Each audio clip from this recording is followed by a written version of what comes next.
बोलो जयकारा बोल मेरे श्री गुरु महाराज की जय।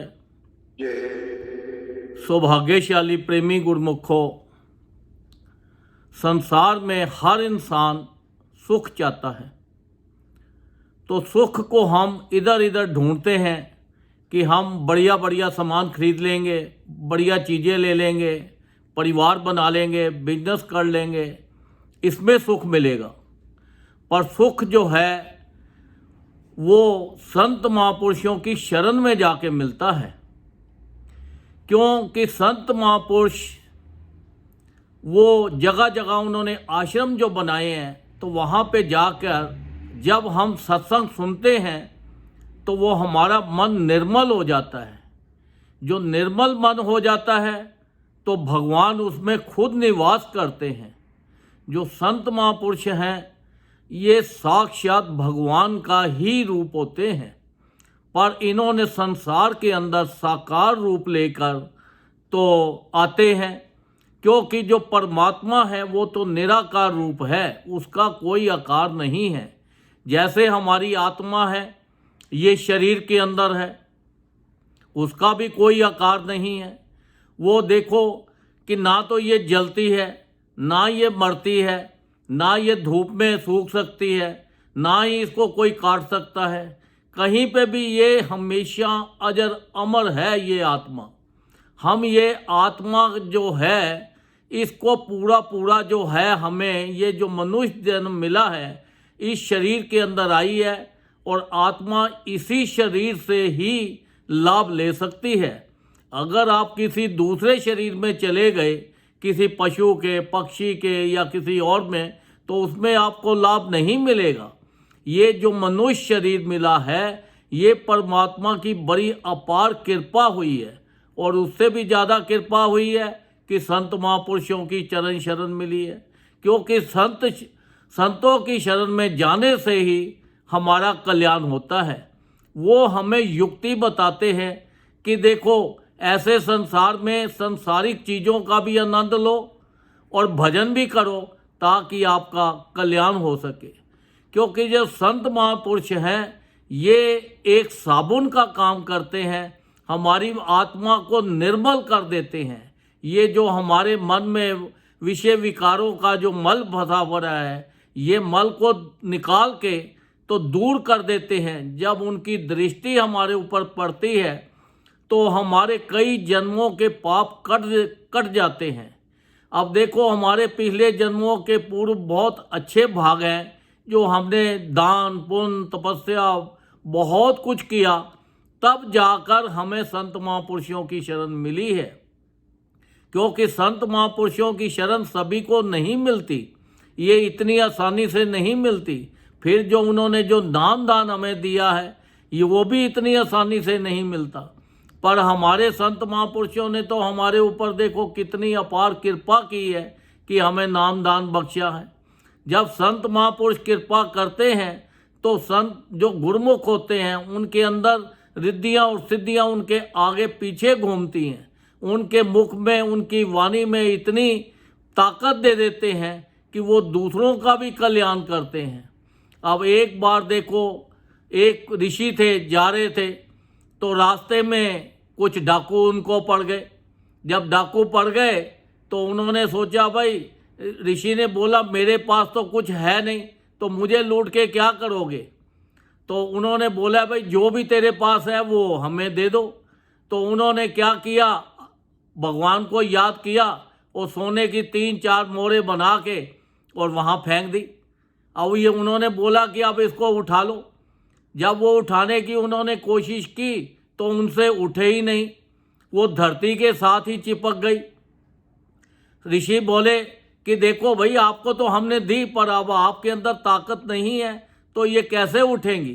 तो फिर उन्होंने उनको, जब वो उन्होंने बड़ी माफ़ी मांगी और उनके ऋषि के चरणों में, संत महापुरुषों के चरण शरण पकड़ी उनके, तो उन्होंने नाम दिया। उन्होंने बोला कि पहले यहाँ बैठ के भजन करो, अगर भजन करोगे, जितना भजन करोगे उतना तुम्हें मिलेगा। अब ये सोच लो कि एक मोर तुम्हें हर रोज़ मिलेगी, जब भजन पे 2 घंटे बैठोगे तो उनका भी देखो, वो डाकुओं का भी उन्होंने, संत महापुरुषों ने लालच दे के, संसारिक लालच दे के तो उनका कल्याण कर दिया। अब वो डाकुओं से छोड़कर वो 2 घंटे रोज भजन करें एक मोड़ लेने के लिए, सोने की जो मोड़ मिलेगी 2 घंटे भजन करते, और भजन करते करते उन्होंने उनका मन जो था निर्मल कर दिया। तो देखो संत महापुरुषों की तो ये मौज है, संत महापुरुषों के पास जो भी चला जाता है उसका कल्याण हो जाता है। हमें ये संसार के अंदर इतनी खुशियाँ मिल रही हैं, तंदुरुस्ती मिली हुई है, परिवार मिला हुआ है, हर चीज़ मिली हुई है। ये किसकी कृपा है जो हम उसका आनंद ले रहे हैं? ये संत महापुरुषों की कृपा है।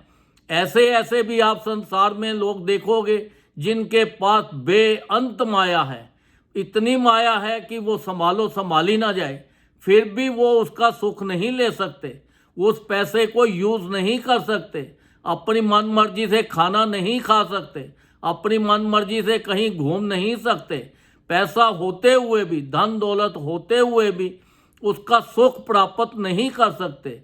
ये जो सुख मिलता है ये नाम में मिलता है, भजन में मिलता है, उनकी कृपा से मिलता है।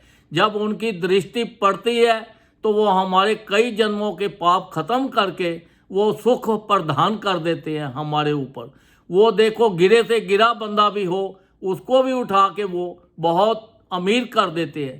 संत महापुरुषों की तो यही कोशिश होती है कि देखो ये जो जीव संसार में आया है और मनुष्य देह मिली है और इसका ये पूरा पूरा लाभ ले ले, तो जो उनके हुक्म में चलता है, उनकी मौज में चलता है, उसको तो संसार की हर खुशियाँ, हर चीज़ अपने आप मिलती चली जाती है, उसके आगे पीछे रिद्धियाँ सिद्धियाँ घूमती है। हमारे तो संत महापुरुषों ने देखो कितनी अपार कृपा की है, हमारे लिए कितने आसान नियम बना दिए। 5 नियम, श्री आरती, पूजा, सत्संग, सेवा, सिमरन और ध्यान। जो श्रद्धा सहित करे निश्चय हो कल्याण। उसके अंदर भी एक वर्ड डाला है श्रद्धा, विश्वास।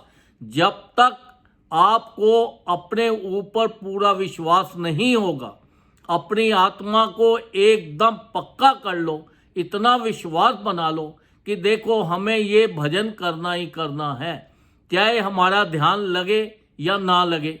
नहीं भी लगता आप कोशिश करते जाओ, आप उसके हर रोज़ अपना एक जब नियम बना लोगे तो आपका वो नियम अपने आप बनता चला जाएगा, परमात्मा आपका साथ देगा, तो आपका देखो वो भजन में ध्यान लग जाएगा। जब भजन में ध्यान लग जाएगा तो ये आत्मा का जो है ये पूरी निर्मल हो जाएगी। जब निर्मल हो जाएगी तो आप सबके लिए अच्छा सोचोगे और सबके लिए अच्छा करोगे, तो हर तरह से आपको खुशियाँ ही खुशियाँ मिलेंगी। देखो अगर किसी का सामान चोरी हो जाए तो वो क्या करता है, पुलिस के पास जाता है और पुलिस को जाके वो पुलिस से वो चोरों को पकड़वा कर अपना माल बरामद कर लेता है। तो ऐसे ही हमारे भी पीछे भी चोर लगे हुए हैं। ये जो चोरों से हमें कौन बचा सकता है? हमें वो सिर्फ संत महापुरुष बचा सकते हैं।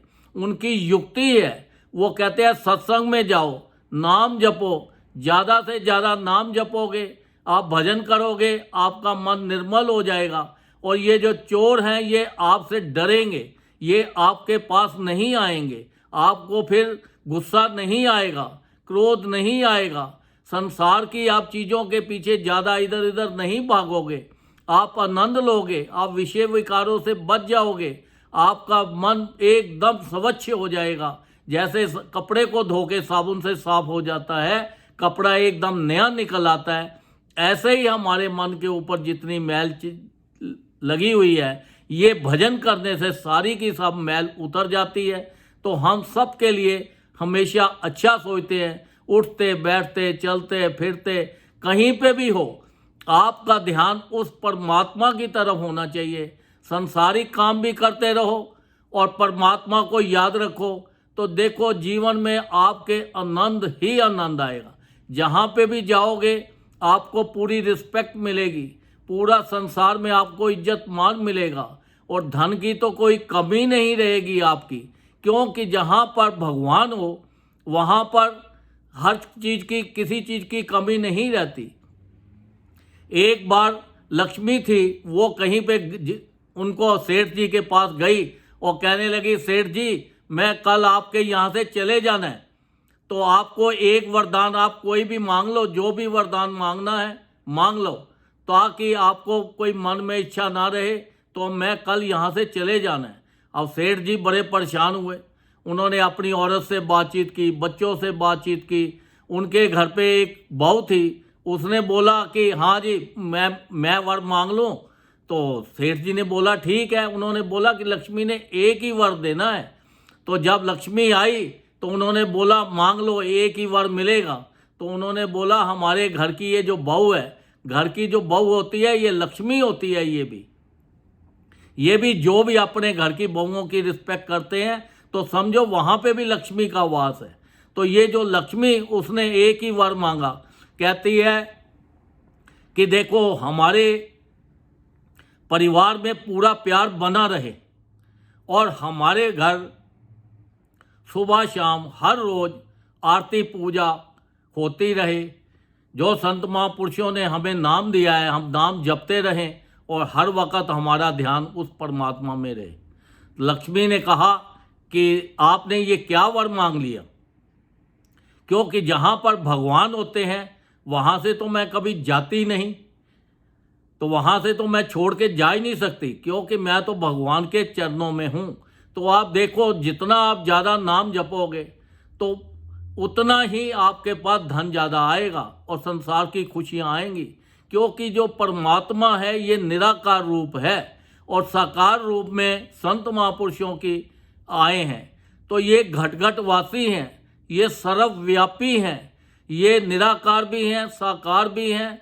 और आपको जब भी आप इनको याद करो, आपका कोई भी काम अटका हुआ हो, सब काम ये आपके अपने आप ही, आपको पता भी नहीं लगेगा और आपके सारे काम भी पूरे हो जाएंगे। तो क्योंकि वो अंतर्यामी हैं, उनको पता है। जैसे माँ बाप को पता होता है कि मेरे बच्चे को क्या तकलीफ़ है, तो बच्चे की हर ज़रूरत पूरी करते हैं। तो ऐसे ही संसार के अंदर ये हमारे माँ भी हैं, बाप भी हैं। हमारे संसार में सब कुछ जो है संत महापुरुष हैं। हमें इनकी चरण शरण में रहना है, इनकी मौज में रहना है, इनके बनाए हुए नियमों का पालन करना है, ताकि उनको प्रसन्नता हो। जब वो हमारे ऊपर खुश होंगे, उनकी प्रसन्नता होगी, तो हमारा परिवार, हमारा घर बार और हम हर तरह से खुश रहेंगे। हमारा लोक भी सुखी हो जाएगा और हमारा परलोक भी सुखी हो जाएगा। ज़्यादा से ज़्यादा हमें उनकी मौज में चलना है, हुक्म में चलना है और ज़्यादा से ज़्यादा नाम जपना है, भजन करना है, ताकि हमारा मन निर्मल हो जाए और परमात्मा हमेशा हमारे मन के अंदर ही बैठे रहें। हम इधर इधर की बेकार की चीज़ों को ना सोचें, ताकि हमारा लोक और परलोक दोनों सुखी हो जाए। बोलो जयकारा, बोल मेरे श्री गुरु महाराज की जय।